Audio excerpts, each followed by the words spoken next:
ان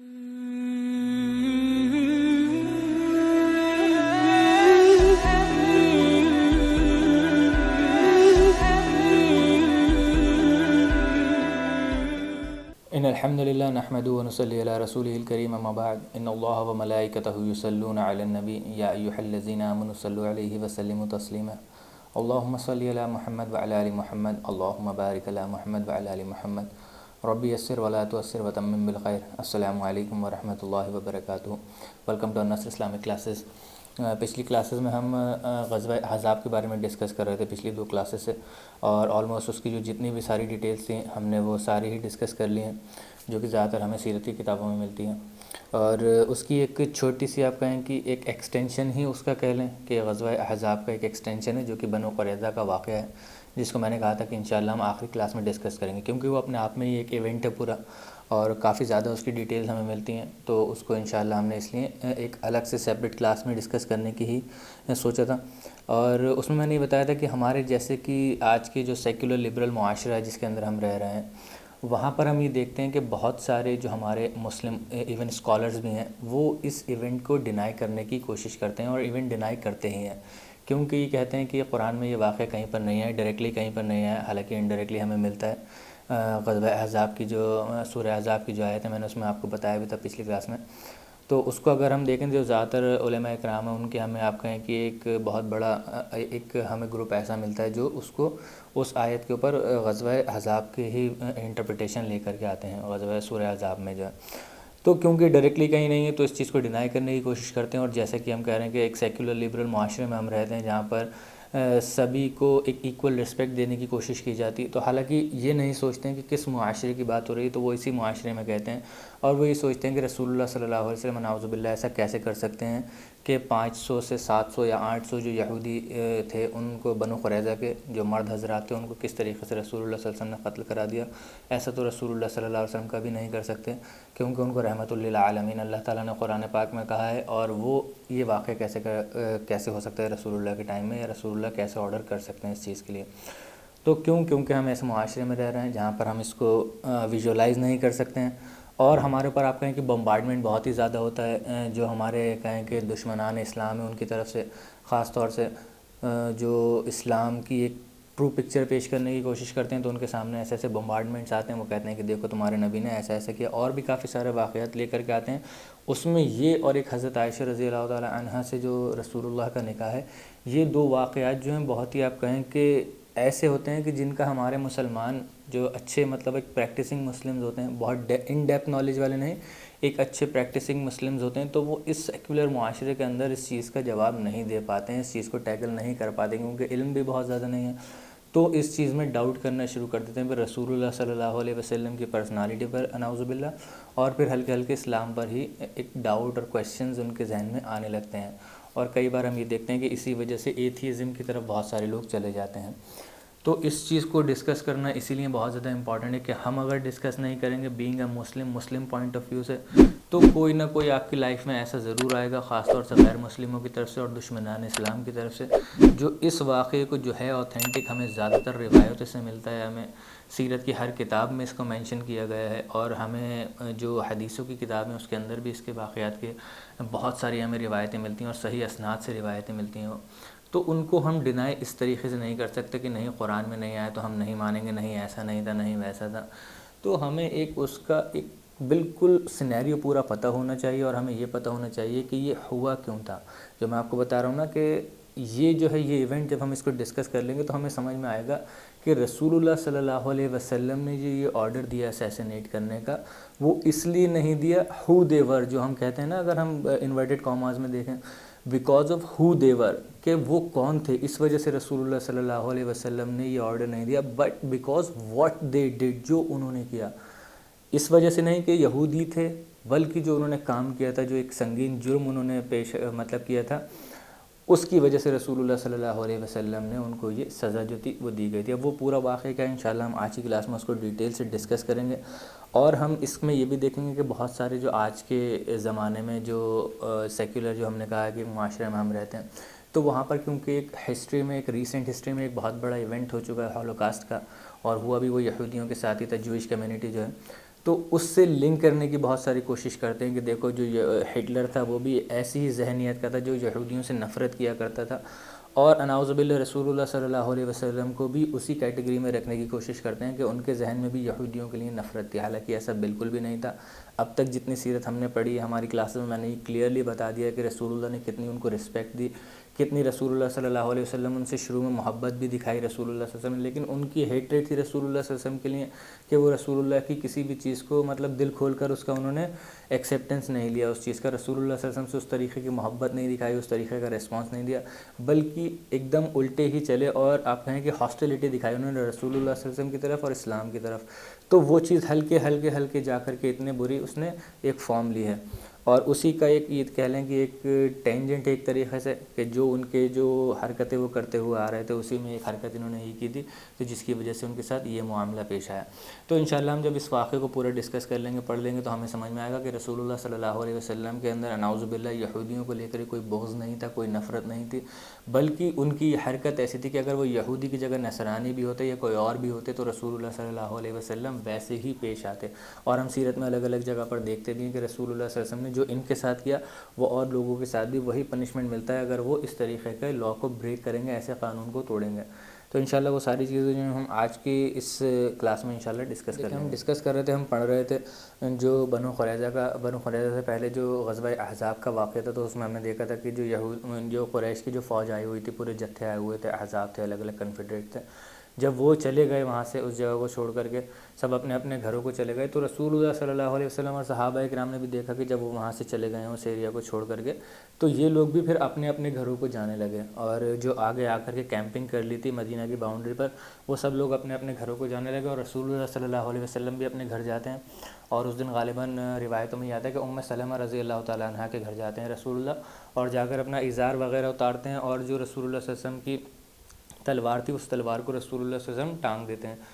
تو اتنی ہی دیر میں روایت میں یہ آتا ہے کہ پیچھے سے جبرائیل امین آ جاتے ہیں رسول اللہ صلی اللہ علیہ وسلم کے پاس، اور وہ جو ہیں ایک وائٹ ٹربن ایک امامہ باندھے ہوئے ہوتے ہیں جبرائیل امین جو ہیں، اور استبرق کا ایک جبہ پہنے ہوئے ہوتے ہیں۔ استبرق کو اگر ہم کہیں تو سافٹ بروکیٹ یعنی کہ زری کا کام جو ہوتا ہے وہ ہوا ہوتا ہے، اور ایک میول پر ہوتے ہیں حضرت جبرائیل علیہ السلام، اور ان کا جو سیڈل ہوتا ہے، اس میول کا جو سیڈل ہوتا ہے وہ ہوتا ہے دیباج کا یعنی کہ سلک کا ہوتا ہے، اور اس پر جبرائیل علیہ السلام ہوتے ہیں، اور رسول اللہ صلی اللہ علیہ وسلم کے پاس آ کر یہ کہتے ہیں کہ کیا رسول اللہ صلی اللہ علیہ وسلم آپ نے اپنے ہتھیار رکھ دیے ہیں؟ رسول اللہ صلی اللہ علیہ وسلم کہتے ہیں کہ ہاں، کیونکہ وہ رکھ چکے ہوتے ہیں اس وقت تک رسول اللہ صلی اللہ علیہ وسلم۔ تو جبرائیل امین کہتے ہیں جہاں تک ہم فرشتوں کی بات ہے ہم نے ابھی تک اپنے ہتھیار نہیں رکھے ہیں یا رسول اللہ صلی اللہ علیہ وسلم، اور میں ایک نئے کنٹنجنٹ کے ساتھ آیا ہوں، ایک نئے جتھے کے ساتھ آیا ہوں۔ حضرت جبرائیل علیہ السلام یہ بتاتے ہیں رسول اللہ کو، اور یا رسول اللہ یا محمد کہہ کر کے بلاتے ہیں رسول اللہ صلی اللہ علیہ وسلم کو۔ اس وقت جبرائیل علیہ السلام کہتے ہیں کہ یا محمد، اللہ تعالیٰ آپ کو کمانڈ کر رہا ہے کہ آپ بنو قریظہ پہنچیں، اور بنو قریظہ نے جو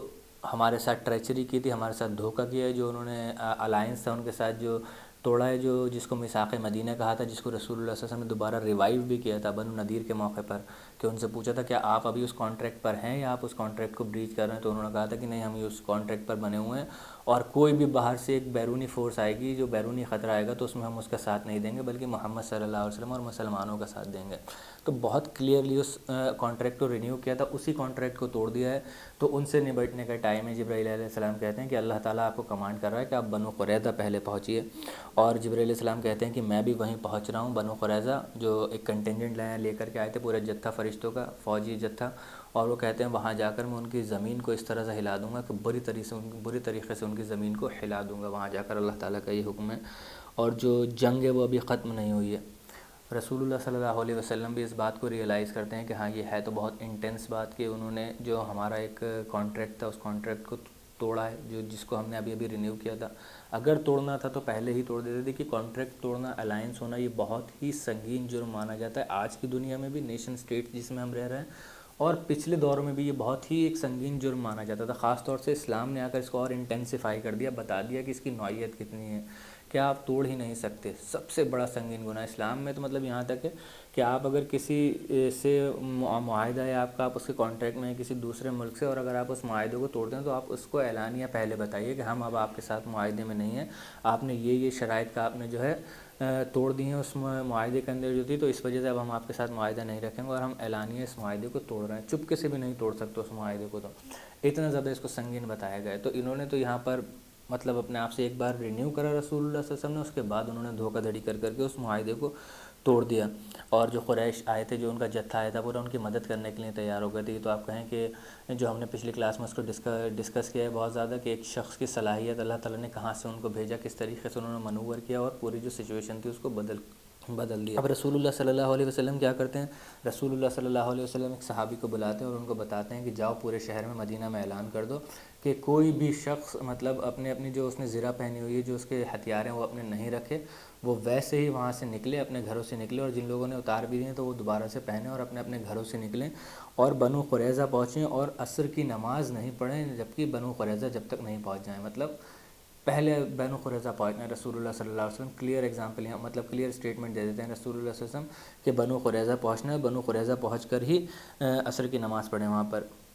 اب دیکھیے یہ جو تھا، اس میں رسول اللہ صلی اللہ علیہ وسلم کہتے ہیں، اگر میں اس کے عربی الفاظ اس حدیث سے بتاؤں، لا یصلین ادخل العصر الا فی بنی قریظہ، کہ کوئی بھی عصر کی نماز نہیں پڑھے گا الا فی بنی قریظہ، بنی قریظہ پہنچ کر، بنی قریظہ پہنچ کر ہی پڑھنا ہے۔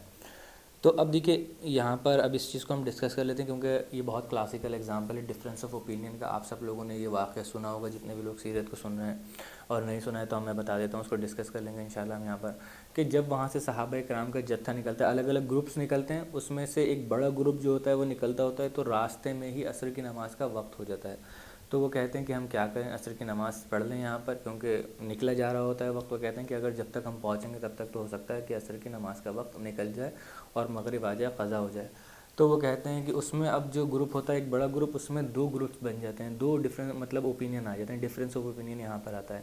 کچھ کہتے ہیں کہ نہیں، اب دیکھیے یہاں پر ہمیں ملتا ہے کہ دو، اور زیادہ تر ہم دیکھتے ہیں آج کے معاشرے میں بھی دو ہی گروپ ہمیں ملتے ہیں، لٹرلسٹ، جو کہ مطلب اس چیز کو بالکل لٹرلی رہتے ہیں، یعنی کہ جیسے کہ الفاظ اس میں دکھ رہے ہیں ہمیں احادیث میں، اور کچھ ہوتے ہیں ریشنلسٹ، وہ کہتے ہیں صرف الفاظوں کی طرف مت جاؤ بلکہ اس کے پیچھے ریشنیلٹی ڈھونڈنے کی کوشش کرو، کہ ہاں کسی وجہ سے یہ بات کہی گئی ہوگی تو اس وجہ کو دیکھو، تو اس چیز کو فالو کرو۔ تو اس میں لٹرلسٹ والے جو ہوتے ہیں وہ یہ کہتے ہیں کہ رسول اللہ صلی اللہ علیہ وسلم نے کہا ہے کہ جب تک بنو قریظہ نہیں پہنچ جاؤ، مطلب بنو قریظہ پہنچ کر ہی عصر کی نماز پڑھنا ہے۔ تو جب تک ہم بنو قریظہ نہیں پہنچیں گے تب تک عصر کی نماز نہیں پڑھیں گے، پرائیورٹی ہماری بنو قریظہ پہنچنا ہے، عصر کی نماز وہاں جا کر ہی پڑھیں گے،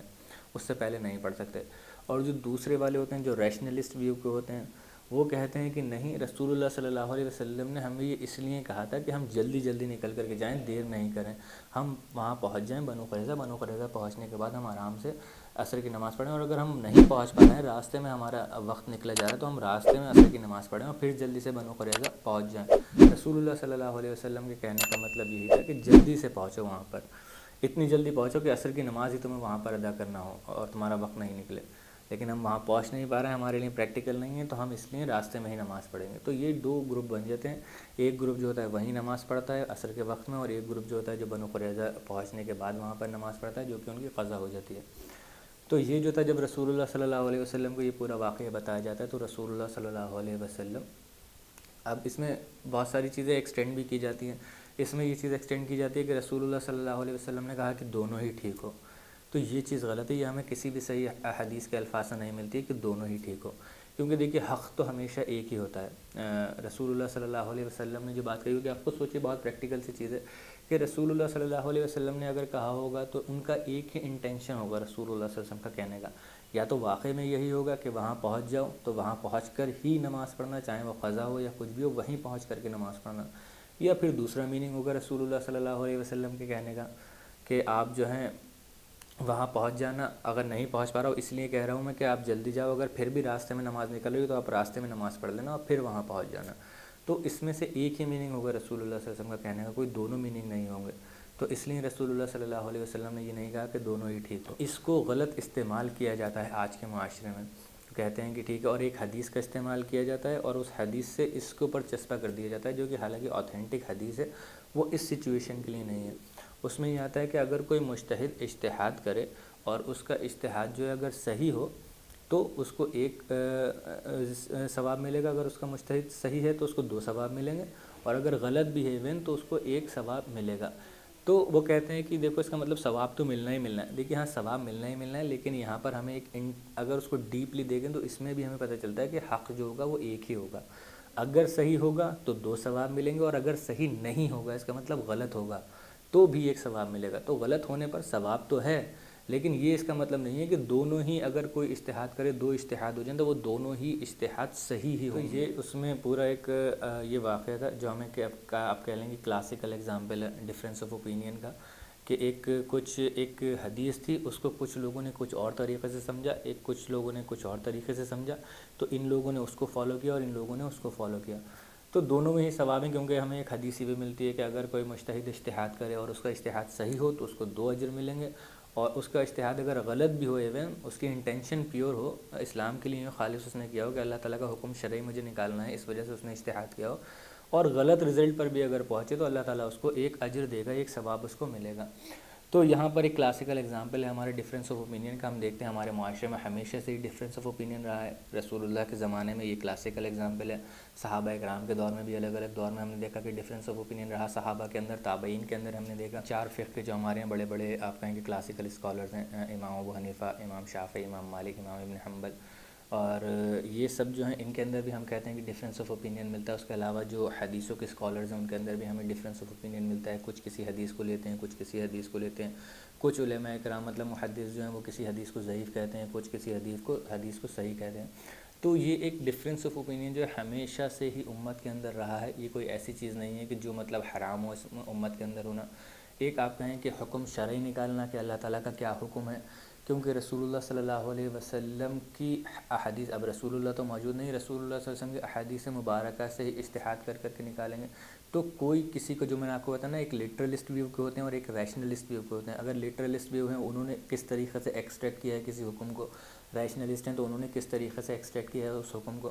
تو ڈفرینس آف اوپینین ہونا آج کے زمانے میں ہمارے معاشرے میں ہم دیکھتے ہیں کہ اس کو بہت ہی نگیٹو بنا دیا گیا ہے۔ اگر کوئی کسی دوسری فقہ کو فالو کرتا ہے، کسی دوسرے مجتہد کو فالو کرتا ہے، کسی دوسری رائے کو فالو کرتا ہے، تو اس کو ہمارے یہاں اس طریقے سے بتایا جاتا ہے کہ نہیں یہ بالکل غلط ہے، یہ نہیں ہو سکتا، حرام ہے، حالانکہ یہ شروعات سے ہی رہا ہے۔ تو ہم کسی بھی فقہ کو فالو کر سکتے ہیں، کسی بھی مجتہد کو فالو کر سکتے ہیں۔ ہاں یہ ضرور ہے ہمارے لیے کہ ہم اس کی دلائل کو پڑھ کر کے ہم اس کو فالو کریں، متبع بنیں، مطلب بالکل ایک لو لیول نہیں ہو ہمارا، ایک جو مقلد ہوتے ہیں بالکل اس طریقے سے کہ اپنی آنکھیں بالکل بس بند کریں اور کسی ایک کو پکڑا مجتہد کو اور اسی کے پیچھے بس چلنا شروع کر دیا، نہ اس کی دلیل دیکھیں، نہ اس کے دلائل دیکھیں، نہ چیزیں دیکھیں کہ وہ کیا چیز بیان کر رہا ہے، اپنی جو اس نے اجتہاد کیے ہیں اس کے پیچھے اس کے کیا دلائل ہیں۔ تو ہر چیز کو ہمیں دیکھنا چاہیے، کمپیئر بھی کرنا چاہیے کہ دو مجتہد ہیں الگ الگ، انہوں نے کیا کیا رائے دی ہیں، کس وجہ سے دی ہیں، کیا ان کے اس کے پیچھے ریزنز تھے،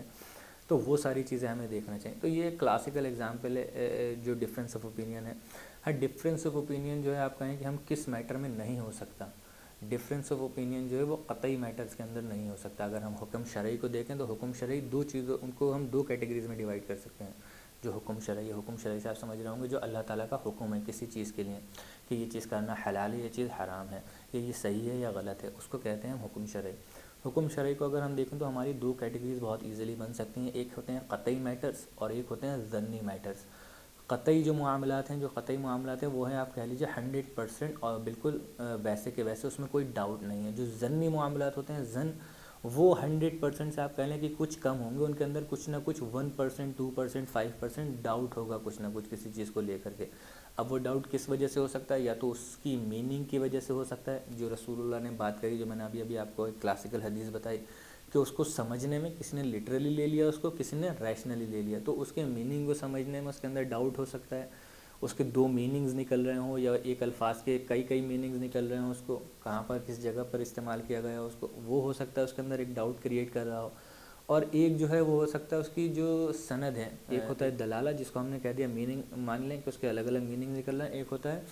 ثبوت، جو ثبوت آپ کہیں گے جو چین آف نریٹرز ہوتے ہیں کہ اس کو کہاں تک آپ کنیکٹ کر رہے ہیں رسول اللہ صلی اللہ علیہ وسلم سے، کس نے بتایا اور رسول اللہ تک وہ کہاں تک کنیکٹ ہو رہا ہے یا نہیں ہو رہا ہے، تو وہ اس کی وجہ سے بھی آپ کہیں گے ڈاؤٹ کریٹ ہو سکتا ہے۔ تو قطعی میٹرز جو ہیں جو 100% شور ہیں، جس میں قرآن میں اللہ تعالیٰ نے بیان کر دیا، جس کو کلیئرلی، اور جو متواتر احادیث ہیں جس میں رسول اللہ صلی اللہ علیہ وسلم نے کلیئرلی اس معاملے کو بتا دیا، تو یہ ہو گئے قطعی میٹرز۔ ان میں تو ہم کچھ بھی ڈفرینس آف اوپینین ہمارا ہو ہی نہیں سکتا، اس میں حرام ہے ڈفرینس آف اوپینین لینا۔ یعنی کہ اگر اللہ تعالیٰ نے بتا دیا، جیسے ہمیں متواتر احادیث سے ملتا ہے کہ 5 رکعتیں، وہ 5 جو ہے نمازیں ہیں،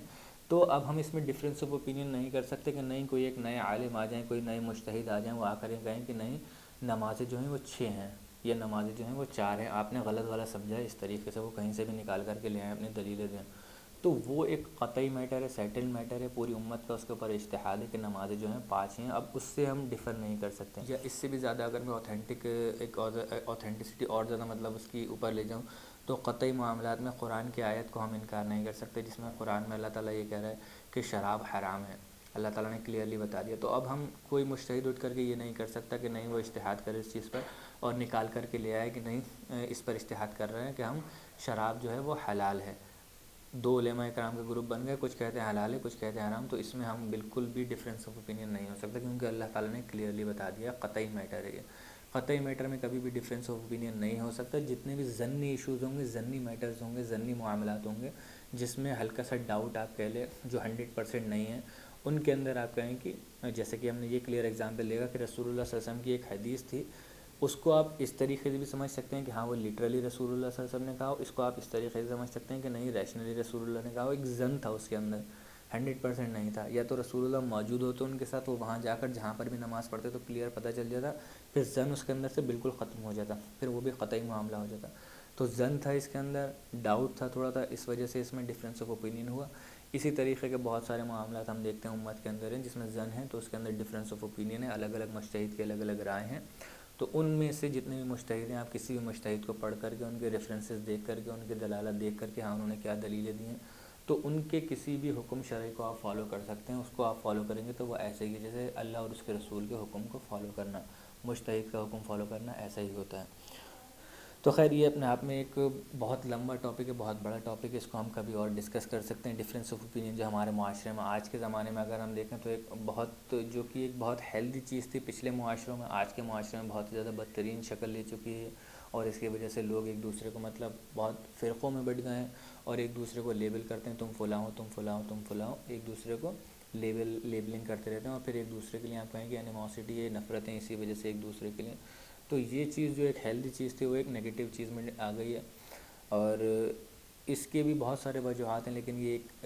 یہاں پر پلیٹ فارم نہیں ہے اس وقت اس چیز کو ڈسکس کرنے کا، تو انشاءاللہ ہم کبھی اور موقع رہا تو ہم اس کو انشاءاللہ ڈسکس کریں گے کبھی بہت زیادہ ڈیٹیل سے،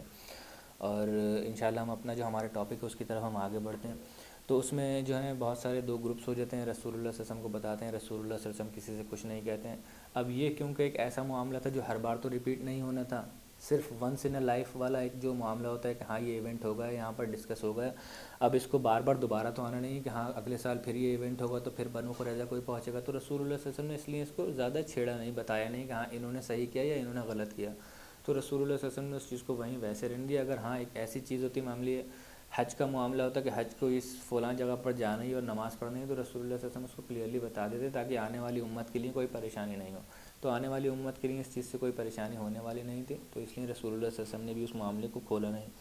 اس کے بعد ہم یہ دیکھتے ہیں کہ حضرت علی رضی اللہ تعالیٰ عنہ سب سے پہلے جو پہنچنے والا گروپ ہوتا ہے، ایک بیچ ہوتا ہے، اس میں حضرت علی رضی اللہ تعالیٰ عنہ ہوتے ہیں، اور کافی آگے جا کر کے حضرت علی رضی اللہ عنہ اپنی کیمپنگ کرتے ہیں، جو بنو قریظہ کا قلعہ تھا، قلعے بنے ہوئے تھے، انہوں نے اپنی دیواریں اور دروازے بند کر لیے تھے، اور وہ قلعوں کے پیچھے سے ہی کھڑے ہو کر کے دیکھ رہے تھے اپنی جو قلعے کے اوپر اس کی روف تھی وہاں سے، حضرت علی رضی اللہ تعالیٰ عنہ باہر ہی کیمپنگ کرتے ہیں صحابہ کرام کے ساتھ، اور جیسے جیسے لوگ آتے جاتے ہیں، جتھا آتا جاتا ہے، وہ سب حضرت علی رضی اللہ تعالیٰ عنہ کی کیمپنگ کو جوائن کرتے رہتے ہیں وہیں۔ اب جب وہ وہاں ہوتے ہیں حضرت علی رضی اللہ تعالیٰ عنہ اور صحابہ، تو جو یہودی تھے وہ برے برے الفاظ بولتے ہیں، مسلمان کو کلمات بولتے ہیں، اور رسول اللہ صلی اللہ علیہ وسلم کے لیے بھی نعوذ باللہ برے برے الفاظوں کا استعمال کرتے ہیں، اور وہ روایتوں میں آتا نہیں ہے کہ کیا استعمال کرتے ہیں۔ اس کے بعد جب حضرت رسول اللہ صلی اللہ علیہ وسلم آتے ہیں، رسول اللہ صلی اللہ علیہ وسلم راستے میں آ رہے ہوتے ہیں، تو ایک گروپ ملتا ہے صحابہ کرام کا، ان سے پوچھتے ہیں کہ کیا تم نے یہاں سے کسی کو جاتے ہوئے دیکھا، اور گروپ کا ہے یا ہم ہی لوگ پہلے آئے ہیں، تو صحابہ کرام کہتے ہیں کہ اور بھی گروپس گئے ہیں یہاں پر، اور سب سے پہلے تو یہاں پر دہیال الکلبی آئے تھے، گھوڑے پر، وائٹ گھوڑے پر بیٹھے ہوئے تھے، وائٹ ان کی ٹربن تھی، اور ان کا ایک جو استبرق کا وہ جبہ پہنے ہوئے تھے، اور ان کا جو میول تھا، جو ان کا سواری تھی، اس کی جو سیڈل تھا وہ بھی سلک کا تھا، تو رسول اللہ صلی اللہ علیہ وسلم مسکراتے ہیں، وہ کہتے ہیں کہ وہ دہیال الکلبی نہیں تھے بلکہ وہ جبرائیل علیہ السلام تھے، اور وہ مطلب ہم سے پہلے پہنچ گئے ہیں، تو رسول اللہ صلی اللہ علیہ وسلم بھی جاتے ہیں، صحابہ کرام کو اپنے ساتھ لیتے ہیں، اور وہاں پہنچتے ہیں، جیسے ہی پہنچتے ہیں وہاں بنو قریظہ دور سے دیکھ لیتے ہیں، جو صحابہ کرام پہلے پہنچے ہوئے ہوتے ہیں وہ واپس آتے ہیں، رسول اللہ کو دیکھتے ہیں کہ رسول اللہ آ رہے ہیں، تو وہ رسول اللہ کی طرف آ جاتے ہیں واپس پیچھے، اور رسول اللہ سے حضرت علی رضی اللہ عنہ آگے کہتے ہیں کہ یا رسول اللہ آپ یہیں کیمپنگ کیجئے، یہ بہتر اسپاٹ ہے، یہاں سے آپ دیکھ سکتے ہیں، سب کچھ مینیج کر سکتے ہیں، تو رسول اللہ صلی اللہ علیہ وسلم سمجھ جاتے ہیں کہ یہ مجھے وہاں پر آگے نہیں آنے دینا چاہ رہے ہیں، چاہ رہے ہیں کہ میں یہیں رکوں۔ تو رسول اللہ صلی اللہ علیہ وسلم کہتے ہیں کہ کیوں، کیا جو یہ یہودی جو ہیں وہ کیا میرے لیے بد کلامی کر رہے ہیں یا برے الفاظ استعمال کر رہے ہیں؟ تو حضرت علی رضی اللہ عنہ کہتے ہیں کہ یا رسول اللہ ہاں، وہ جو ہیں کچھ اچھے الفاظ استعمال نہیں کر رہے ہیں، اور ہم نہیں چاہتے کہ وہ الفاظ آپ سنیں، آپ کہیں رک جائیے، اور ہم ان سے جب نبٹ لیں گے تو ان کا ہم معاملہ دیکھیں گے۔ تو رسول اللہ صلی اللہ علیہ وسلم کہتے ہیں کہ نہیں، اپنی کرٹیسزم سے پریشان نہیں ہوتے ہیں۔ رسول اللہ صلی اللہ علیہ وسلم کہتے ہیں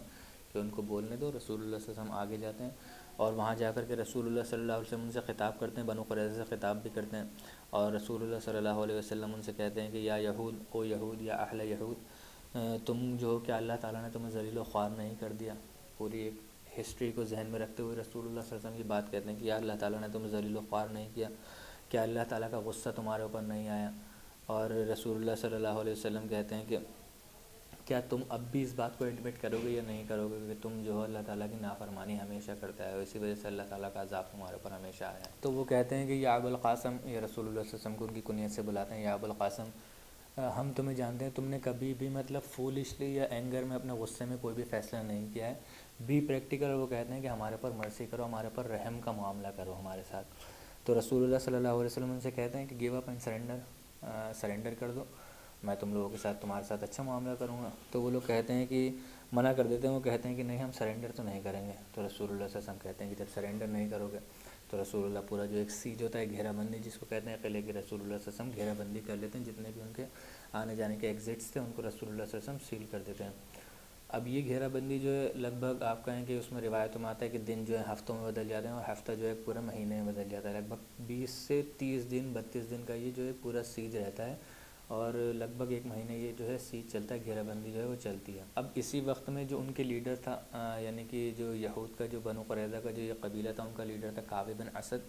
وہ جو ہے ایک میٹنگ بٹھاتا ہے، کچھ دن انتظار کرتا ہے، دیکھتا ہے، وہی دیکھتا ہے کہ یہ لوگ تو جا ہی نہیں رہے، اور ہمارے پاس کھانے پینے کا سامان بھی ختم ہو رہا ہے، ہم اتنا زیادہ مطلب ان کو کب تک، اگر بہت لمبی سیج ایکسٹینڈ ہو گئی تو ہم سروائیو نہیں کر پائیں گے۔ تو وہ بیٹھتا ہے، میٹنگ کرتا ہے، جو اپنے لوگ ہوتے ہیں اس کے ان کے ساتھ بیٹھتا ہے، وہ کہتا ہے کہ دیکھو ہمارے پاس صرف 3 ہی چوائسیز ہیں، اب ہم کیا کر سکتے ہیں؟ تو اس کے لوگ پوچھتے ہیں کہ ہم کیا کر سکتے ہیں؟ وہ کہتے ہیں دیکھو سب سے پہلے جو ہمارے پاس ایک آپشن ہے، جو ہمارے پاس چوائس ہے، وہ یہ کہ ہم جو ہیں جو رسول اللہ صلی اللہ علیہ وسلم کا ہے، محمد کا جو دین ہے اس کو ایکسیپٹ کر لیں، اور ہم جانتے ہیں واقعہ میں، ہم نے ہماری کتابوں میں جو لکھا ہوا اور ہم نے جو ساری چیزیں دیکھی ہیں، ہم واقعہ میں جانتے ہیں کہ یہ وہی نبی ہے جس کا ہماری کتابوں میں ذکر ہوا ہے، ہماری کتابوں میں جس کی پروفیسی موجود ہے، اور ہم ان کے دین کو قبول کر لیتے ہیں اور ہم سیف ہو جائیں گے، ہمیں کوئی پریشانی نہیں ہوگی۔ تو ان کے جو لوگ تھے وہ،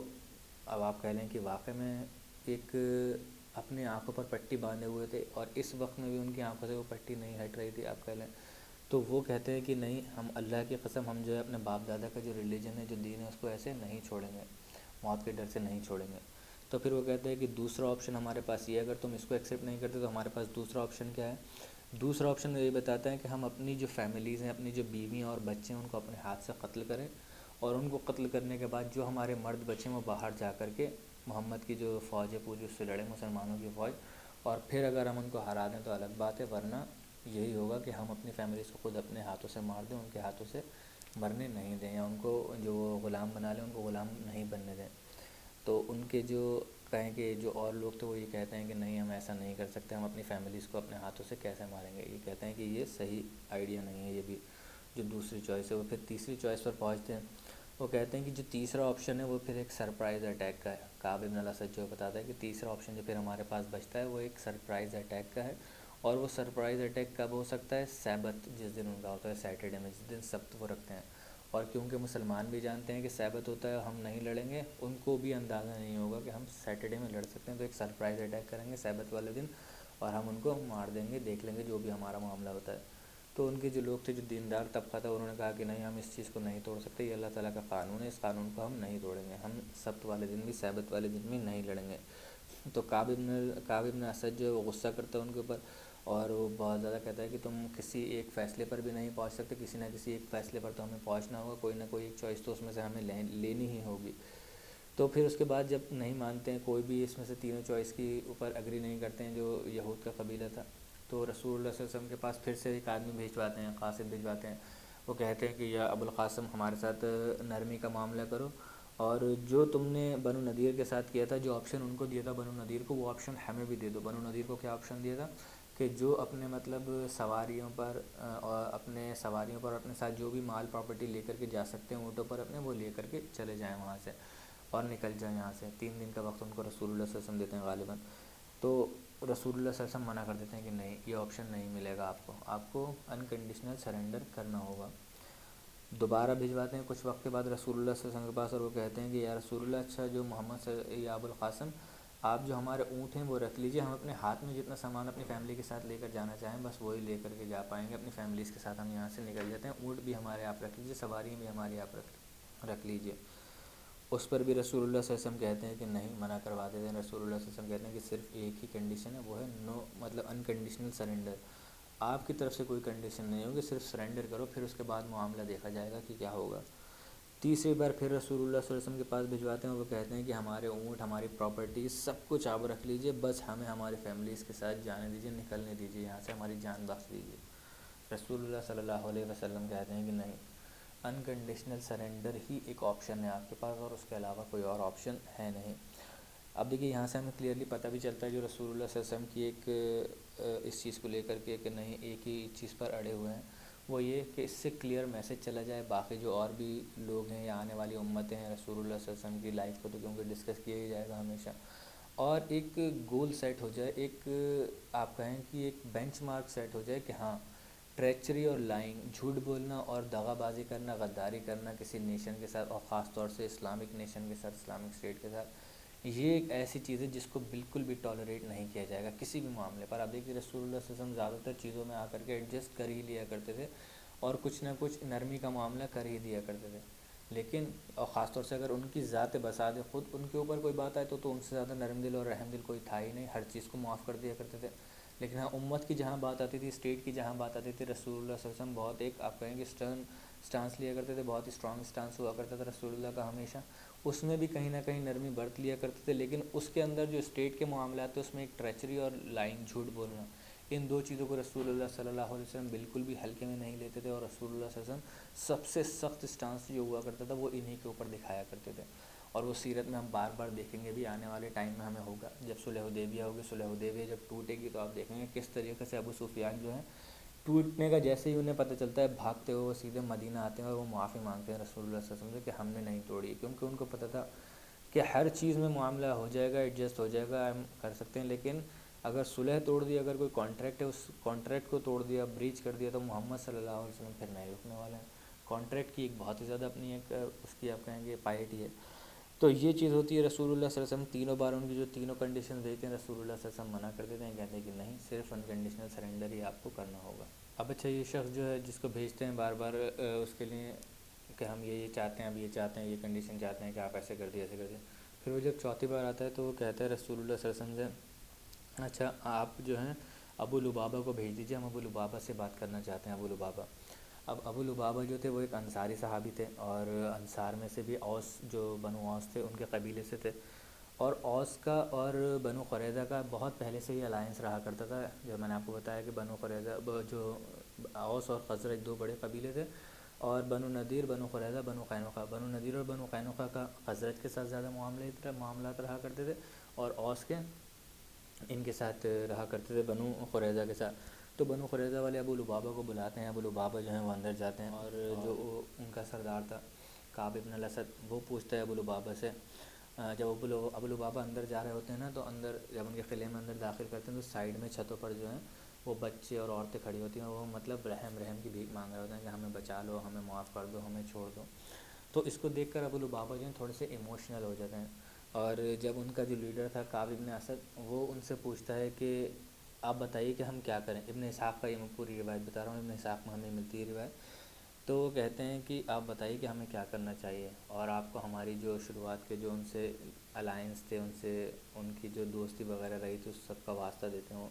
کہتے ہیں کہ ہمیں ایک آنیسٹ ایڈوائس دیے گا، آپ بتائیے کہ ہم کیا کریں، شوڈ بی سرنڈر اور ناٹ، ہمیں سرنڈر کرنا چاہیے یا نہیں کرنا چاہیے۔ تو ابو لبابہ جو ہیں وہ بہت کہتے ہیں کہ ہاں، تمہیں سرنڈر کر دینا چاہیے، اور ساتھ ہی ساتھ میں وہ کہتے ہیں کہ اس روایت میں ہمیں ملتا ہے کہ وہ اشارہ کرتے ہیں ہاتھ سے کہ ان کی گردن کا، کہ اب تم بچو گے نہیں، تمہاری موت ہی آنا ہے، طے ہے، یہ فیصلہ طے ہو چکا ہے۔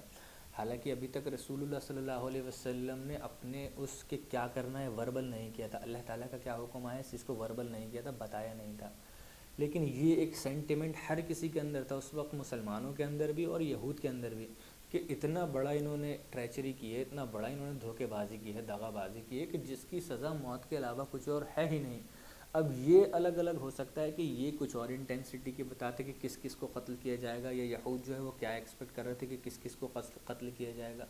یہ چیز الگ ہو سکتی ہے. لیکن یہود بھی اس چیز کو سمجھ رہے تھے، اسی وجہ سے سرنڈر نہیں کر رہے تھے، اور مسلمانوں کو بھی پتہ تھا کہ ان کا کیا حشر ہونا ہے. حالانکہ ابھی تک رسول اللہ صلی اللہ علیہ وسلم نے اللہ کا فیصلہ بتایا نہیں ہے کہ کیا ان کے معاملے میں فیصلہ آیا ہے، کیا ہونا ہے ان کا. ابھی رسول اللہ صلی اللہ علیہ وسلم نے ان سے صرف یہی کہا ہے کہ آپ انکنڈیشنل سرنڈر کر دیجئے. تو وہ جیسے ہی یہ کہتے ہیں کہ نہیں تم بچو گے نہیں، تمہاری موت ہی ہو جائے گی، ایک طریقے سے اشارہ کرتے ہیں.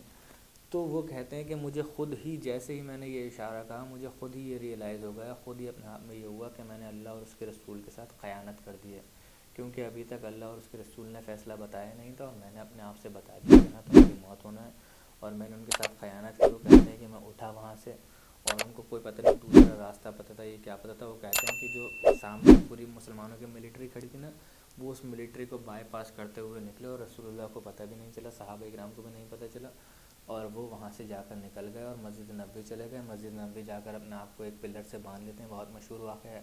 اپنے آپ کو ایک پلر سے باندھ لیتے ہیں. پلر سے باندھنے کے بعد وہ یہ قسم اٹھا لیتے ہیں کہ جب تک اللہ تعالیٰ مجھے اس چیز کے لیے اور اس کے رسول معاف نہیں کریں گے، تب تک میں یہیں بنا رہوں گا، نہ کھاؤں گا نہ پیوں گا اسی جگہ پر. اور اس کے بارے میں اسٹوری کو ہم ریلیٹ کر سکتے ہیں. بعد میں رسول اللہ صلی اللہ علیہ وسلم پوچھتے بھی ہیں کہ ابو لبابہ کہاں گئے، بہت دیر ہو جاتی ہے. تو کچھ صحابہ کرام ان کو بتاتے ہیں کہ ابو لبابہ تو بائی پاس کر گئے، ادھر سے چلے گئے ملٹری مطلب پوری آرمی کو، اور وہاں پہنچ گیا. اور رسول اللہ صلی اللہ علیہ وسلم کو پتہ چلتا ہے کہ ایسا ایسا معاملہ ہوا. انہوں نے اپنا ایسے قسم اٹھا لی ہے کہ جب تک میں مطلب اللہ کے رسول اور اللہ مجھے معاف نہیں کریں گے، تب تک میں اپنے آپ کو اس سے باندھے رکھوں گا. تو رسول اللہ صلی اللہ علیہ وسلم کہتے ہیں کہ اگر وہ میرے پاس آتا اور مجھ سے کہتا تو میں اللہ تعالیٰ سے اس کے لیے معافی کے لیے دعا کرتا، تو اللہ تعالیٰ جلدی معاف کر دیتا.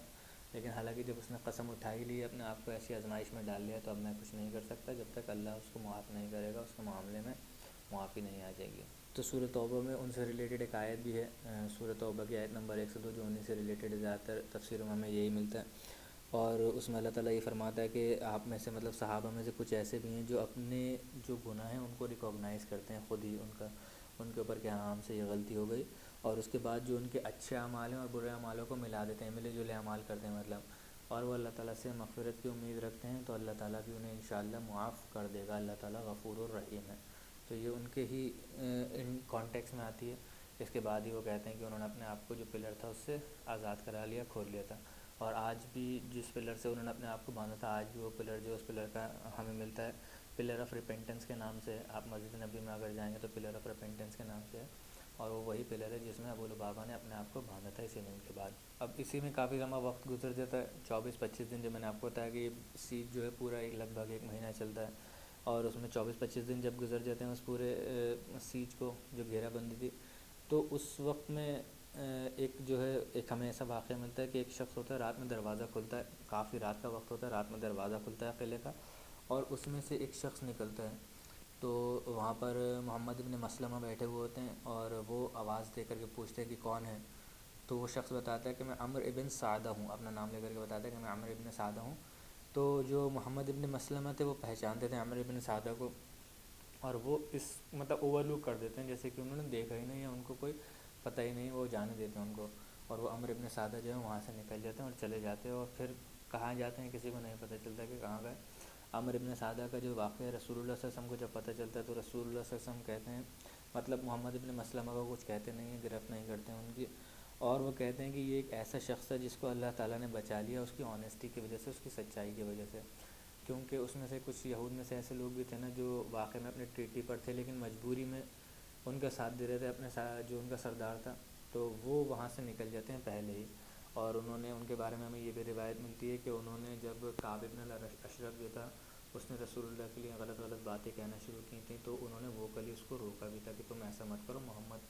ہم محمد کے ساتھ ایک کانٹریکٹ میں ہیں.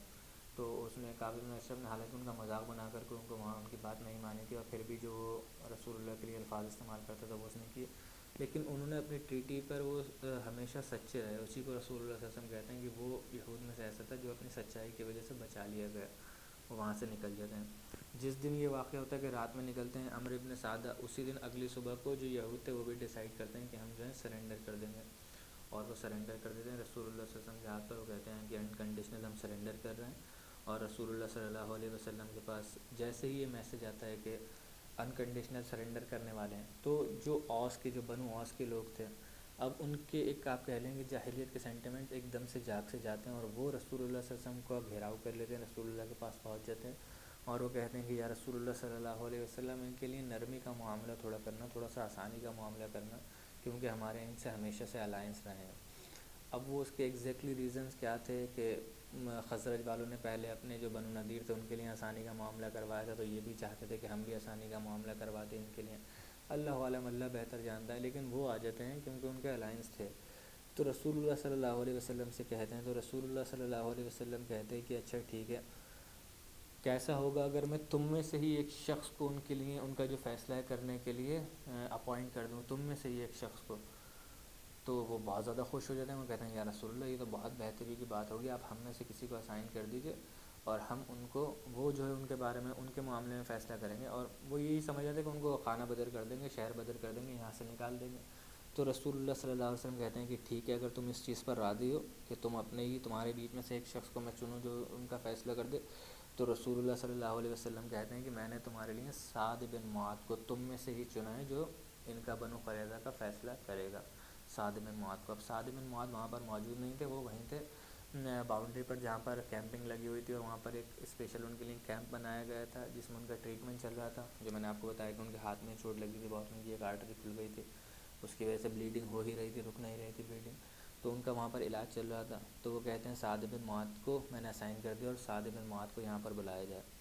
اب سعد بن معاذ کو بلانے کے لیے اوس کے بہت سارے لوگ ہی پہنچ جاتے ہیں خود سے، اور وہاں جا کر کے سعد بن معاذ کے پاس بتاتے ہیں کہ ایسا ایسا معاملہ ہوا، رسول اللہ صلی اللہ علیہ وسلم نے تمہیں چنا ہے فیصلہ کرنے کے لیے.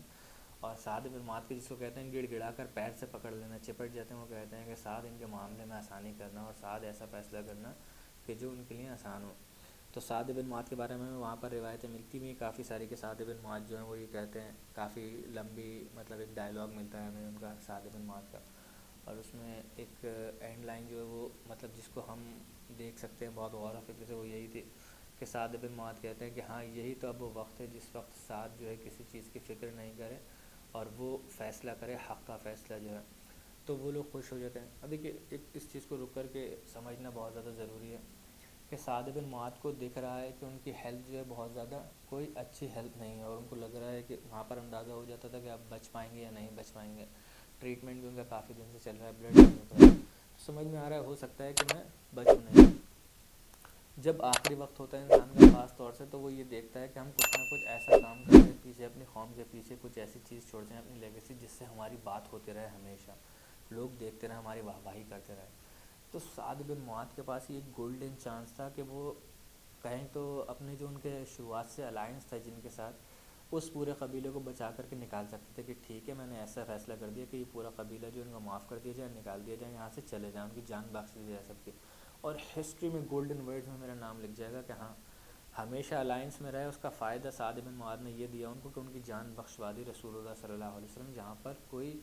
رائے نہیں، مطلب کوئی راستہ نہیں دکھ رہا تھا ان کی جان بچنے کا. سعد بن معاذ نے کھڑے ہو کر کے ان کے لیے فیصلہ کیا. اور اس طریقے کے ہم بہت سارے اگزامپلس دیکھتے بھی ہیں کہ وہاں پر ہم نے دیکھا ہو، جیسے کہ ہمارا ابو طالب کے خاص طور سے معاملے میں دیکھتے ہیں کہ ان کو پتہ تھا کہ رسول اللہ حق پر ہے، ان کی دعوت بھی حق پر ہے، لیکن کیوں کہ وہ الفاظ اگر میں نے کہہ دی اسلام قبول کر لیا تو پیچھے میری قوم کیا کہے گی کہ ڈر گیا، ڈر کر کے گیا. ایک سٹیٹمنٹ ایسی سیٹ ہو جائے گی کہ ڈر کر کے یا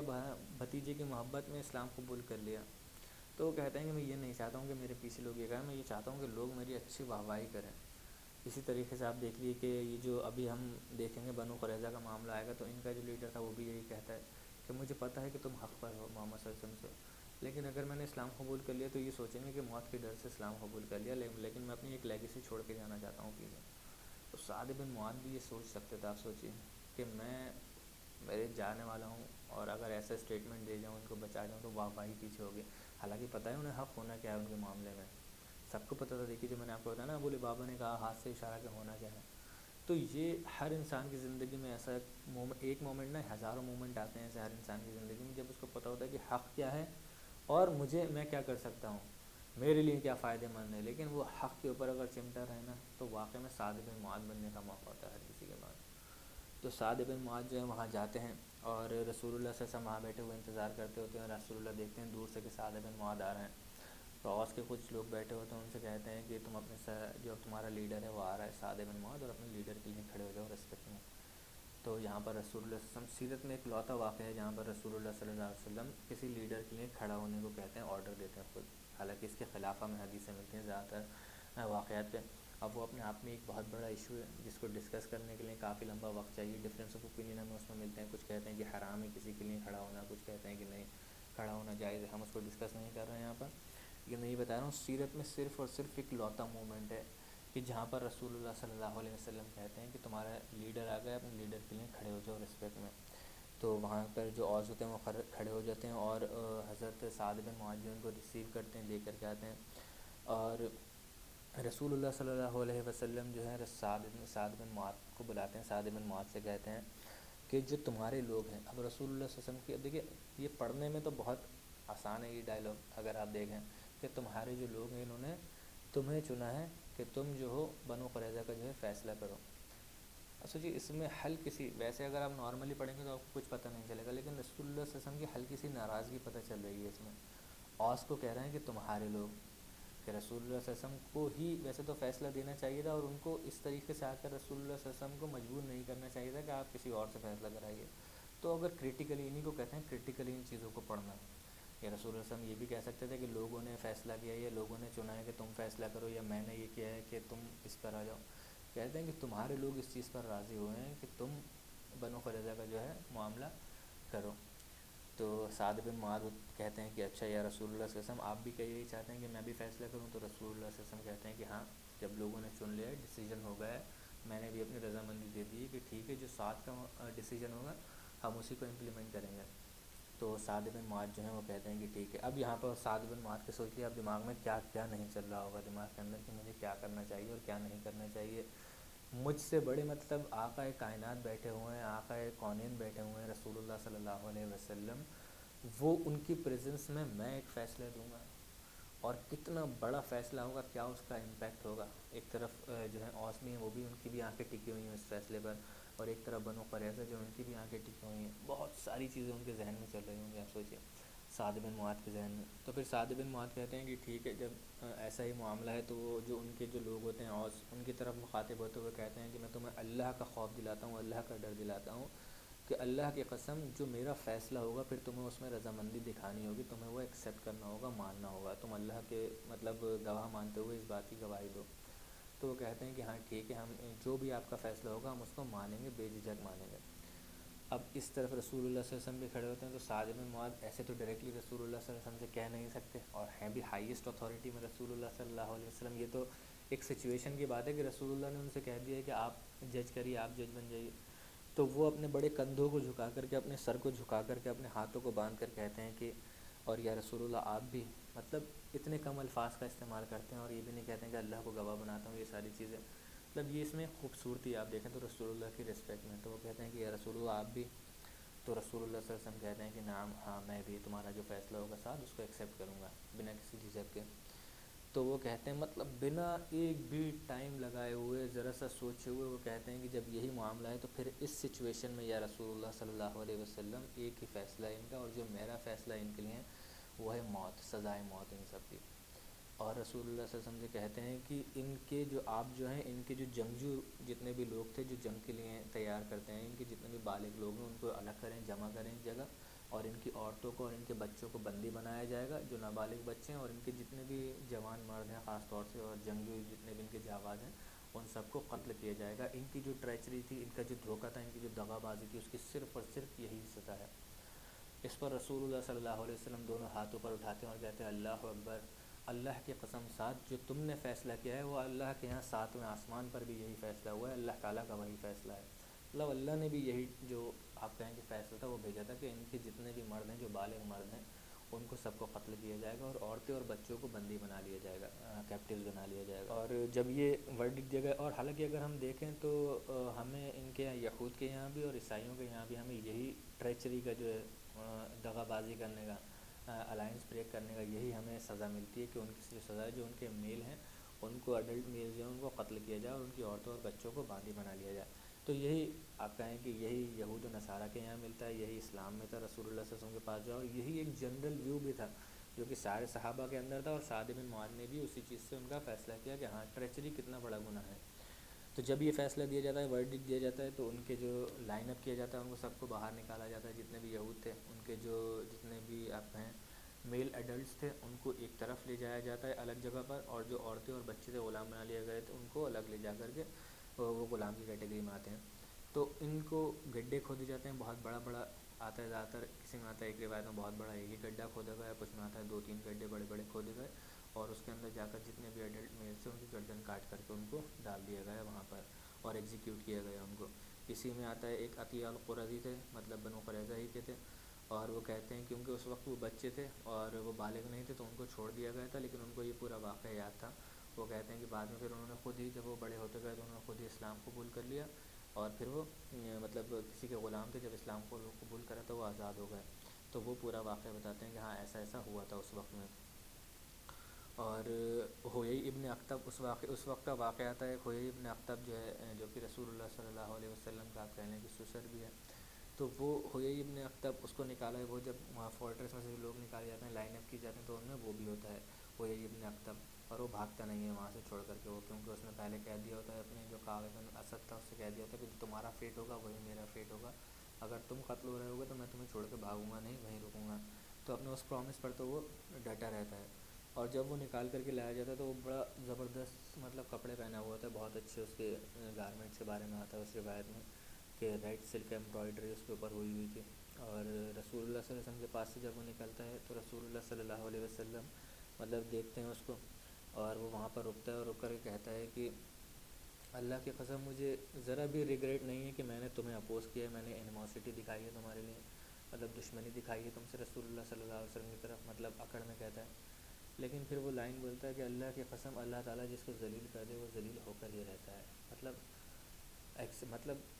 اندر اس نے کیونکہ شروعات سے ہی جانتا تھا کہ ہاں یہ وہی نبی ہیں, لیکن وہ اس نے کہتا ہے کہ مجھ نے دشمنی دکھائی اور مجھے اس کا ذرا بھی افسوس نہیں ہے, لیکن اس کو یہ بھی پتہ ہوتا ہے کہ ہاں اللہ تعالیٰ واقعی میں جس کو ذلیل و خوار کرے, یعنی کہ وہ ذلیل ہو گئے, اب ان کو اللہ تعالیٰ جو ہے ذلیل کر رہا ہے دوبارہ سے. تو وہ کہہ رہا ہے کہ ہاں اللہ تعالیٰ ہی جس کو ذلیل کرے وہ ذلیل ہو کر ہی رہتا ہے. مطلب یہ ایک بڑی اسٹرینج سی چیز ہے, ایک چیز کو ریکوگنائز بھی کرنا رسول اللہ صلی اللہ علیہ وسلم کی نبوت کو اور ان کی صداقت کو, اور پھر وہ ہٹ دھرمی دکھانا کہ نہیں ہم نہیں ایکسیپٹ کریں گے. تو مطلب ایک طریقے سے ڈائریکٹلی اللہ تعالیٰ سے ہی چیلنج کرنا ہے کہ ہاں اللہ تعالیٰ تو نے کیوں اس محمد کو کیوں نبی بنا کر کے بھیجا, ہم مان رہے ہیں ٹھیک ہے صحیح ہے, ہمارے میں سے بھیجنا یہ وہ والی آپ کہیں کہ بغاوت ہے اللہ تعالیٰ سے کہ نہیں اللہ تعالیٰ ہم مان رہے ہیں سب کچھ صحیح, لیکن تو نے ان کو کیوں بنا کر بھیجتا, ہمارے میں سے بھیجتا. تو اللہ تعالیٰ ہمیں اس پناہ اس چیز سے محفوظ رکھے. اللہ تعالیٰ ہمیشہ ہمیں کہ حق کو ماننے کے بعد بھی, جاننے کے بعد بھی, دیکھنے کے بعد بھی اس کو ہم آپ کہیں کہ اپنی نظروں سے ہٹاتے رہیں اور ہم مانیں نہیں, اس کو ایکسیپٹ نہیں کریں. تو اللہ تعالیٰ ہمیں اس چیز سے بچا کر کے رکھے. تو یہاں پر اس کا مطلب آپ کہیں کہ ایروگینس اس کی سامنے دکھ رہی ہو, لیکن اس کو ایکسیپٹ بھی کر رہا ہے کہ ہاں مجھے اللہ تعالیٰ نے واقعی میں ذلیل کر دیا. اور اس کے بعد وہ اپنے لوگوں کی طرف پلٹتے ہیں اور وہ کہتے ہیں کہ اے لوگوں پریشان مت ہونا, جو بنو قریظہ کے تھے یہود سے, وہ کہتا ہے اے یہود پریشان مت ہونا. اور بنی اسرائیل کے لیے تو اللہ تعالیٰ نے یہ فکری ہمیشہ سے لکھی ہوئی ہے کہ ان کے اوپر آزمائشیں آئیں گی, پریشانیاں ہوں گی, لوگ ان کو ماریں گے, قتل کریں گے. یہ ساری چیزیں بنی اسرائیل کے نصیب میں لکھی ہوئی ہیں, پہلے سے ہوتی آئی ہیں, اب بھی ہو رہی ہیں, اور آگے آنے والے دور میں بھی ہوں گی. اور یہ کہہ کر کے وہ چلے جاتا ہے اور اس کو ایگزیکیوٹ کر دیا جاتا ہے. اسی کے علاوہ ایک اور واقعہ ملتا ہے ہمیں, کعب بن اسد جو ہے جو کہ ان کا لیڈر تھا بنو قریظہ کا, جب اس کو لے کر کے آیا جاتا ہے تو رسول اللہ صلی اللہ علیہ وسلم روکتے ہیں, اس سے بات کرتے ہیں کچھ, اور رسول اللہ صلی اللہ علیہ وسلم اس سے یہ کہتے ہیں کعب بن اسد سے کہ تم نے ابن خراش نے جو تمہیں ایڈوائس دی تھی, جو تمہیں ایک رائے دی تھی, تمہیں ایک بات بتائی, تم نے اس سے فائدہ کیوں نہیں اٹھایا. اور اس نے تمہیں میرے بارے میں بتایا تھا اللہ تعالیٰ کے کہ اللہ تعالیٰ کا ایک نبی آنے والا ہے, اور ایسے ایسے اس نے تمہارا ڈسکرپشن دیا تھا پورا, تو تم نے اس کی بات کو کیوں نہیں مانا. اور اس نے کہا بھی تھا کہ تم اس نبی کو جب تم پاؤ, ہو سکتا ہے کہ میں نہیں مل سکوں اس نبی سے, اور جب تم ملو اس سے, کعب بن اسد سے کہتا ہے ابن خراش کہ جب تم اس نبی سے ملو تو میرا سلام کہنا. تو کعب بن اسد جو وہ کچھ دیر خاموش رہتا ہے, وہ کہتا ہے کہ تورات کی قسم کھا کر یہ کہتا ہے کہ یا ابو القاسم جو آپ بات کہہ رہے ہیں وہ بالکل صحیح ہے, اور ابن خراش نے مجھے اس چیز کے بارے میں بتایا تھا کہ ایک نبی آنے والا ہے، وہ ایسا ایسا ہوگا، اس چیز کا فلاں ڈسکرپشن بتایا تھا پورا، اور یہ بھی کہا تھا کہ میرا سلام اس تک پہنچانا. اور مجھے اب 100% بالکل یقین ہو چکا ہے، کیونکہ ہلکے ہلکے کچھ وقت میں ہوا ہوگا، شروعات میں اتنا نہیں تھا، لیکن اب وہ کہتا ہے اس وقت مجھے آپ کے اوپر، آپ کی صداقت پر، نبوت کی صداقت پر اتنا زیادہ بھروسہ ہے کہ میں ابھی اسلام قبول کروں آپ کی اس صداقت پر. لیکن اگر میں اسلام قبول کرتا ہوں تو اس میں جو جیوز ہیں، یہودی جو پورا قبیلہ ہے، وہ یہی کہیں گے کہ موت کے ڈر سے اسلام قبول کر لیا اور ہم سب کو قتل کروا دیا، اپنے آپ بچ گیا اسلام قبول کر کے. وہی چیز جو میں کہہ رہا ہوں کہ سعد بن معاذ کے سامنے جہاں اب میری موت ہونے والی ہے، میں ایک ایسا ڈیسیجن کر کے جاؤں کہ جس سے مجھے صدیوں تک لوگ یاد رکھیں، واہواہی کریں میری. لیکن انہوں نے وہ چیز نہیں کی، وہ چیز کی جو حق پر تھی. تو یہ یہاں پر حق جاننے کے بعد بھی حق والی بات نہیں کرتا، لیکن وہ چیز کرتا ہے جس سے اس کی واہواہی اور لوگ یاد رکھیں اس کو، کہ ہاں اپنے قبیلے کے ساتھ مر گیا، اپنے قبیلے کے ساتھ چلا گیا، اس نے اپنا فیٹ لے لیا. تو وہ چلا جاتا ہے، پھر کہتا ہے کہ میں اسلام قبول نہیں کروں گا، میں یہودی مروں گا، جیو ہی مروں گا. تو رسول اللہ صلی اللہ علیہ وسلم اس کو پھر بھیج دیتے ہیں، اس کو بھی ایگزیکیوٹ کر دیا جاتا ہے. اور کسی بھی بچے کو، مطلب نابالغ بچہ جو بھی تھا، اس کو، بچے کو کسی کو بھی ایگزیکیوٹ نہیں کیا گیا تھا، نہ کسی عورت کو. ہاں ایک عورت کے بارے میں آتا ہے، ایکسیپشن ملتا ہے ہمیں، اس عورت کو ایگزیکیوٹ کیا گیا تھا. اور اس عورت کو بھی اسی لیے ایگزیکیوٹ کیا گیا تھا کیونکہ اس نے اتنے دن جو سیج رہا تھا، گھیرا بندی رہی تھی، اس میں ایک مسلمان شخص، ایک صحابی تھے، ان کو شہید کر دیا تھا دھوکے سے. روایتوں میں آتا ہے کہ وہ اوپر سے اس نے بہت بڑا پتھر تھا، جو عمومی طور پہ ہمارے یہاں کہا جاتا ہے سل جو ہوتی ہے، بہت بڑی ساری ایک راؤنڈ ہوتا ہے پتھر بڑا سا، اس کو جو ہے لا کر کے اس نے اوپر سے پھینک دیا تھا مسلمان کے اوپر. جب اس نے موقع دیکھا کہ یا تو گزر رہے تھے یا بیٹھے ہوئے تھے، کیا تھا معاملہ، ان کے اوپر پھینک دی اور وہ شہید ہو جاتے ہیں اس سے پورا. تو اس وجہ سے اس عورت کو قتل کیا گیا تھا ریٹیلیشن میں، کہ ہاں اس نے کیونکہ ایک مسلمان مرد کو قتل کیا. اسی میں ایک شخص کے بارے میں آتا ہے، ثابت بن قیس انصاری، وہ بتاتے ہیں ایک واقعہ ایک شخص کے بارے میں. جب یہ لوگ پورے گھیرا بندی کر، مطلب ان کو باہر نکال لیا گیا تھا، ان کو لائن اپ کر لیا گیا تھا اور ان کو لے جا کر کے ایک کر کے قتل کیا جا رہا تھا. تو اس وقت میں ایک شخص تھا زبیر ابن بطہ نام کا، جو کہ بنو قریظہ سے تھا. اور بنو قریظہ سے ثابت بن قیس کو جو حرب بواس چل رہے تھے، تو اس نے بچایا تھا اس نے وہاں پر. اب کس طریقے سے بچایا تھا وہ بہت لمبی ڈیٹیل اپنے آپ میں. تو اس نے بچایا تھا. تو ثابت بن قیس کہتے ہیں کہ ایک اس کا، آپ کہہ لیں کہ میرے اوپر ایک احسان تھا ایک طریقے سے. جب میں نے دیکھا تو میں پہچان گیا اس کو وہاں پر، یہ تو وہی شخص جس نے میری جان بچائی تھی. اس کے پاس جاتے ہیں، وہ کہتے ہیں تم زبیر ہو؟ وہ کہتے ہیں ہاں. وہ ثابت بن قیس کو پہچان جاتے ہیں، کہتے ہیں کہ میں تمہارے لیے کچھ کر سکتا ہوں؟ تو وہ کہتے ہیں کہ ہاں میری جان اگر بخشوا دو تو بہت اچھا ہوگا.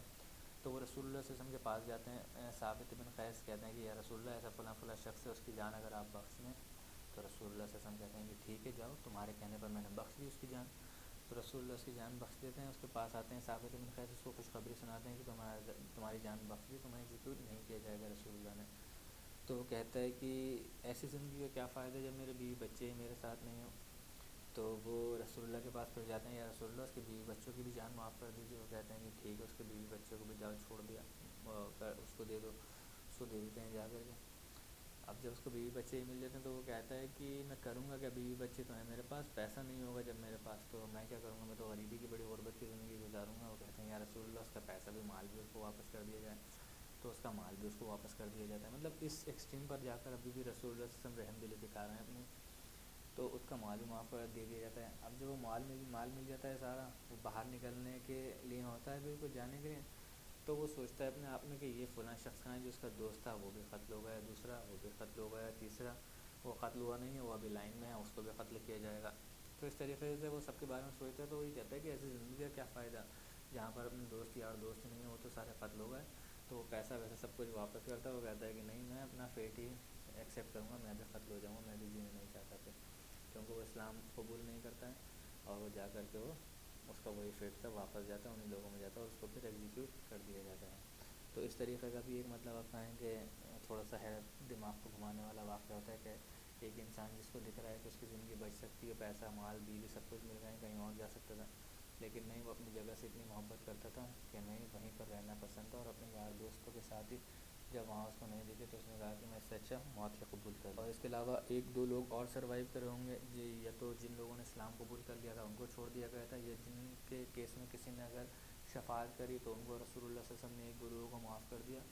تو یہ ہو سکتا ہے کچھ لوگوں کو رسول اللہ صلی اللہ علیہ وسلم نے اس سے معاف کر دیا. باقی بچے اور عورتوں کو ایگزیکیوٹ نہیں کیا گیا تھا. باقی جتنے بھی ایڈلٹ میلز تھے ان کو ایگزیکیوٹ کیا گیا تھا. کتنے لوگوں کو ایگزیکیوٹ کیا گیا تھا، اس میں الگ الگ روایتوں میں ہمیں نمبرز جو ہیں الگ الگ ملتے ہیں، جیسا کہ ہماری سیرت کا امور ہے ابھی تک نمبرز میں کوئی بھی متفق نہیں ہوتا ہے، الگ الگ نمبرز ہوتے ہیں۔ ابن اسحاق کی اگر ہم بات کریں تو وہ کہتے ہیں 600 سے 700 800 لوگوں کو یہاں پر قتل کیا گیا تھا، لیکن اور بہت ساری روایتوں میں ملتا ہے تو وہ کہتے ہیں 900 1000 1200 1500 تک ایون بتایا جاتا ہے کہ لوگ جن کو قتل کیا گیا تھا، لیکن زیادہ تر لوگ کہتے ہیں کہ یہ ایگزیجریٹ کیا جاتا ہے نمبر۔ مسند احمد میں امام احمد نے جو نمبر مینشن کیا وہ کہتے ہیں کہ 400 لوگوں کو قتل کیا گیا تھا۔ تو ہم اگر ہیلدی اس کی طرف جائیں دیکھیں تو ہمیں جو اوتھینٹک روایتیں ملتی ہیں 400 سے 600 لوگوں کو ایکسیکیوٹ کیا گیا تھا، مرد جو تھے ان کے بنو قریظہ کے، اور بہت ساری بوٹی اس میں ملی تھی مسلمانوں کو، بہت ساری مطلب بہت بڑا ایک طریقہ سے آپ کہیں گے ان کے لیے مال غنیمت تھا۔ 1500 سے زیادہ تلواریں ان کو ملی تھیں، 1500 شیلڈز ملی تھیں، اور اسپیئر جو ہوتے ہیں بھالے ہوتے ہیں وہ نیزے وہ 2000 ملے تھے ان کو، اور باڈی آرمر جو تھے لگ بھگ باڈی سوٹ پورے فل آرمر جو تھے وہ 300 آرمرس ملے تھے مسلمانوں کو اس جنگ میں، جو یہ پورا بنو قریظہ کا جو مال تھا وہ ملے تھا ان کے ہاتھ میں۔ بہت ساری شیپس کیملز لارج کوانٹٹی میں شراب مسلمانوں کو ملی تھی، لیکن شراب کو تو ڈسٹروائے کر دیا تھا کیونکہ شراب کی حرمت کا حکم آ چکا تھا، اور یہ ساری چیزیں جو ہیں مسلمانوں کو شیپس اور کیملز کی آپس میں ڈسٹریبیوٹ کی تھیں، اور ایک بڑا حصہ جو آپ کہیں کہ خمس الخمس ہوتا ہے وہ اسٹیٹ ٹریجری کو گیا تھا، اور رسول اللہ صلی اللہ علیہ وسلم کا بھی مطلب پورے جو غنیمت کے رولس ہیں وہ سولیڈیفائی کر دیے تھے اس وقت تک، اللہ تعالیٰ نے ایک ایک چیز بتا دی تھی کہ کس کو کیا ملے گا کتنا ملے گا حصہ، وہ ساری چیزیں اللہ تعالیٰ نے بتا دی۔ لیکن اس میں ایک چیز رک کر کے مینشن کرنا جس کو ڈسکس کرنا بہت ہی ضروری ہے، وہ ہے سعد بن معاذ رضی اللہ تعالیٰ عنہ کی بلیسنگ، جو ان کی فضیلتیں۔ ویسے تو سعد بن معاذ رضی اللہ تعالیٰ عنہ پر پوری ایک کلاس ہی ہونا چاہیے جس میں ان کی بایوگرافی کو پورا ڈسکس کیا جائے، لیکن کیونکہ ابھی ہم نے ان کا پورا ایک واقعہ ڈسکس کیا ہے سعد بن معاذ کا، اور کیا انہوں نے ایک زبردست ہسٹوریکل فیصلہ لیا تھا وہ ہم نے وہ ڈسکس کیا ہے پورا، تو ان کی بلیسنگس کو بھی ہم یہاں پر ڈسکس کر لیتے ہیں، کیونکہ ایک سینٹیمنٹ ہوتا ہے، لوگوں کو پتہ ہوتا ہے کہ ہم اتنا بڑا کام کیا تو یہ صحابی ہیں کوئی بڑے ہیں ان کی فضیلتیں بھی ہوں گی کچھ۔ تو یہ بہت افسوس کی بات میں بار بار کہتا رہتا ہوں سیرت میں کہ مسلمان امت کے پاس اتنے بڑے بڑے ہیروز ہیں، اتنے بڑے بڑے آپ کہیں کہ لیجنڈز ہیں، ان کو جانتے ہی نہیں، ان کو ان کے نہ ماں باپ جانتے ہیں، نہ وہ انسپائر کرنے کی کوشش کرتے ہیں اپنے بچوں کو، نہ ان کے نام ان کے ناموں پر رکھتے ہیں تاکہ بچوں کو بھی رہے کہ ہاں ہمارا نام کیوں سعد کیوں ہمارا نام ہے۔ کتنے بچے ہیں معاشرے میں آپ دیکھیں گے سعد نام ہوتا ہے، لیکن کسی کو نہیں پتہ کہ کیوں ہمارا نام رکھا گیا ہے، کون سے سعد کے اوپر ہمارا نام رکھا گیا ہے۔ تو جب جانیں گے پتہ ہوگا تو انسپائر بھی کریں گے وہ پرسنالٹیز، ان کو ان کی طرح بننے کی کوشش بھی کریں گے وہ۔ تو سعد بن معاذ کے بارے میں خیر بہت ساری فضیلتیں ہمارے پاس ہیں، لیکن کچھ جو بڑی بڑی فضیلتیں ہم ان کو یہاں پر ڈسکس کر لیتے ہیں، بتا دیتا ہوں تاکہ ایک طریقے سے، حالانکہ ابھی تک کچھ فضیلتیں میں بتا چکا ہوں کافی ساری سیرت کلاس میں، لیکن ان کو ایک جگہ پر ہم ڈسکس کر لیتے ہیں تو ہمارے ذہن میں زیادہ رہتی ہیں۔ اور دیکھیے سعد بن معاذ جو ہیں وہ سب سے شروعاتی کانورٹس میں سے ہیں، بالکل ارلیسٹ کانورٹ میں سے ہیں۔ جب حضرت مصعب بن عمیر کو رسول اللہ نے بھیجا تھا تو انہوں نے جو مدینہ میں دعوت دی تھی اس میں سب سے شروعاتی لوگوں میں قبول کرنے والے سعد بن معاذ تھے، اور ان کے قبول کرنے کے بعد ان کے پورا جو اوس قبیلہ تھا انہوں نے اسلام قبول کر لیا تھا، ایک بڑی تعداد میں لوگوں نے اسلام قبول کیا تھا، اور آ کر کے جو نصرت دی ہے رسول اللہ صلی اللہ علیہ وسلم کو خاص طور سے پولیٹیکلی کہ ہاں آپ آئیے آپ چلیے ہم جانتے ہیں آپ کس چیز کی بات کر رہے ہیں، ہم آپ کی بہت پروٹیکشن اچھے سے کریں گے، ہم لڑنے والے لوگ ہیں، ہم لڑنے سے پیچھے ڈرنے والے نہیں ہیں۔ تو رسول اللہ کو لے کر کے جاتے ہیں، نصرت دیتے ہیں اسلام کو، اور رسول اللہ صلی اللہ علیہ وسلم کو سب سے پہلے، اور رسول اللہ صلی اللہ علیہ وسلم ان کے جانے کے بعد نا ان کے وفات کے بعد حضرت سعد بن معاذ کی رسول اللہ ان کو یاد بھی بہت زیادہ کیا کرتے تھے۔ بہت ساری ہمیں روایت ایسی ملتی ہیں جس میں رسول اللہ صلی اللہ علیہ وسلم صحابہ سے کہتے ہیں کہ سعد کو بلا کر کے لے کے آؤ سعد بن معاذ کو، تو صحابہ کرام کہتے ہیں کہ یا رسول اللہ سعد تو اللہ تعالیٰ کے پاس چلے گئے، اللہ سعد تو اب یہاں ہے ہی نہیں، تو رسول اللہ صلی اللہ علیہ وسلم ایک دم سے ہاں یاد آتا ہے، وہ کہتے ہیں کہ ہاں ٹھیک ہے رسول اللہ صلی اللہ علیہ وسلم۔ اور ویسے ہی بہت ساری جگہوں پر رسول اللہ صلی اللہ علیہ وسلم سعد بن معاذ کو یاد کیا کرتے تھے، جیسے کہ ایک واقعہ جو میں پہلے بھی بتا چکا ہوں کہ رسول اللہ کے لیے کوئی گفٹ آتا ہے، ایک چادر سی ہوتی ہے اس کے اوپر بہت اچھی ایمبرائڈری ہوئی ہوتی ہے، زری کا کام ہوا ہوتا ہے، تو صحابہ کرام اس کو نا دیکھتے ہیں، اس کا اسٹف بہت اچھا ہوتا ہے اور اس کو دیکھتے ہیں، اس کی ڈیزائننگ بہت اچھی ہوتی ہے، دیکھ کر کے بہت زیادہ خوش ہوتے ہیں، تو صحابہ کرام کی طرف دیکھ کر کے رسول اللہ صلی اللہ علیہ وسلم کہتے ہیں کہ میں یہ دیکھ رہا ہوں کہ تم لوگوں کو یہ چیز بہت اچھی لگ رہی ہے، بہت پسند آ رہی ہے، اور تم لوگ اس کو دیکھ کر کے حیرت انگیز ہو۔ حالانکہ سعد کے پاس جو جنت میں اس کا رومال ہے نا ناک پوچھنے کا، وہ اس سے کہیں زیادہ بہتر ہے، اس سے کہیں زیادہ خوبصورت ہے، اور تم لوگوں کے دل میں دنیا بس ہے، یہ طریقے سے انٹرنیٹلی رسول اللہ صلی اللہ علیہ وسلم یہی کہتے ہیں۔ اور وہ کیوں رسول اللہ صلی اللہ علیہ وسلم، کیونکہ انہوں نے جو کام کیا تھا حضرت سعد بن معاذ نے، ان کو وہ درجہ ملا ہوا ہے کہ ان کا ناک پوچھنے کا جو رومال ہے وہ ان سے اس چادر سے بہت زیادہ بہتر ہے۔ سارے صحابہ کرام کی چیخ نکل جاتی ہے، وہ کہتے ہیں کہ یا رسول اللہ، اور اس چیز کو ہٹاتے ہیں، پھر دیکھتے نہیں ہیں، اس چیز کی زیادہ تعریف نہیں کرتے ہیں۔ تو رسول اللہ صلی اللہ علیہ وسلم ویسے بھی ان کو اپنی کیفرنس میں یاد کیا کرتے تھے سعد بن معاذ کو رسول اللہ صلی اللہ علیہ وسلم، اور یہ بھی ان کی آپ کہیں کہ ایک فضیلت میں جا سکتا ہے کہ رسول اللہ صلی اللہ علیہ وسلم نے کسی بھی صحابی کے لیے کھڑے ہونے کے لیے نہیں کہا ہے، لیکن صرف اور صرف ان کے لیے کھڑے ہونے کے لیے کہا ہے رسول اللہ صلی اللہ علیہ وسلم نے کہ اپنے تمہارے قوم جو قوم سے کہ تمہارا سردار آ رہا ہے اس کے لیے کھڑے ہو، اس کے رسپیکٹ میں کھڑے ہو جاؤ. یہ بھی ان کی ایک فضیلت میں چیز لکھی جا سکتی ہے. اور ایک بہت بڑی فضیلت آتی ہے جو بخاری میں ہمیں یہ مطلب حدیث ملتی ہے، اس کی اوتھینٹسٹی کی کوئی کویشچن نہیں کر سکتا،